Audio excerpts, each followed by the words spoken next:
Hello guys, welcome to சுபிஜி vlogs. இதுக்கு ஒரு எம்மையான டிஷ் பார்க்கலாமா? பருப்பு சாதம் எப்படி செய்து பார்க்கலாமா? ஸோ இதுக்கு வந்துட்டு ஒரு பேனில் வந்துட்டு கொஞ்சமாக ரைஸு கூட வந்துட்டு துவர பருப்பு வந்துட்டு சேர்த்திக்கிறேன். தென் வந்துட்டு இதை நல்லா வந்துட்டு வாஷ் பண்ணிவிட்டு இதை வந்துட்டு தனியாக எடுத்து வச்சிடணும். ஸோ இப்போ இதுக்கு வந்துட்டு தேவையான இன்க்ரீடியன்ட்ஸ் தான் இது எல்லாமே.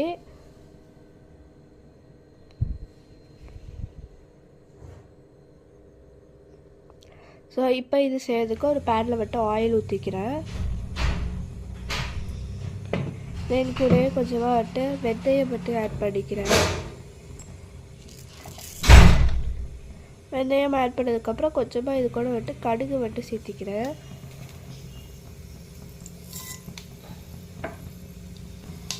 கடுகு சேர்த்ததுக்கப்புறம் கொஞ்சமாக காஞ்ச மிளகாய் வந்துட்டு சேர்த்திக்கிறேன்.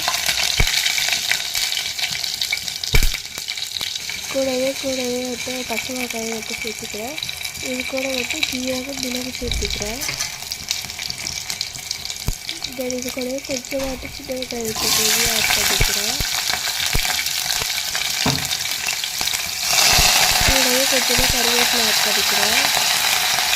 தென் வந்துட்டு பூண்டு சேர்த்துக்கிறேன். தென் வந்துட்டு டொமேட்டோ வந்துட்டு சேர்த்துக்கிறேன். இப்போ கொஞ்சமாக பெருங்காயத்தூள் வச்சு சேர்த்துக்கலாம்.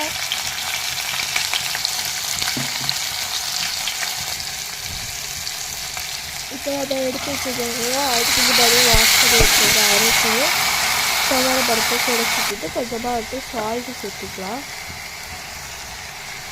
சால்ட் சேர்த்துறதுக்கப்புறம் இதுக்கு தேவையான அளவு தண்ணி ஊற்றி நம்ம இதை வந்துட்டு நல்லா வந்துட்டு பாயில் பண்ணணும்.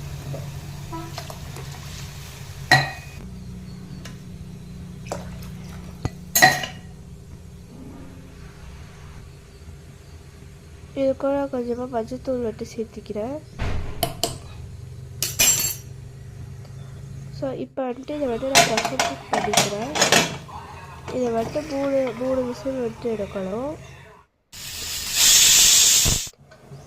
அவ்வளோதான், நம்மளோட எம்மியான பருப்பு சாதம் வந்துட்டு ரெடி ஆகிடுச்சு. அவ்வளோ எம்மியாக இருக்கும். நீங்களும் ட்ரை பண்ணி பாருங்கள். லைக் பண்ணுங்கள், ஷேர் பண்ணுங்கள், சப்ஸ்கிரைப் பண்ணுங்கள். தேங்க்யூ.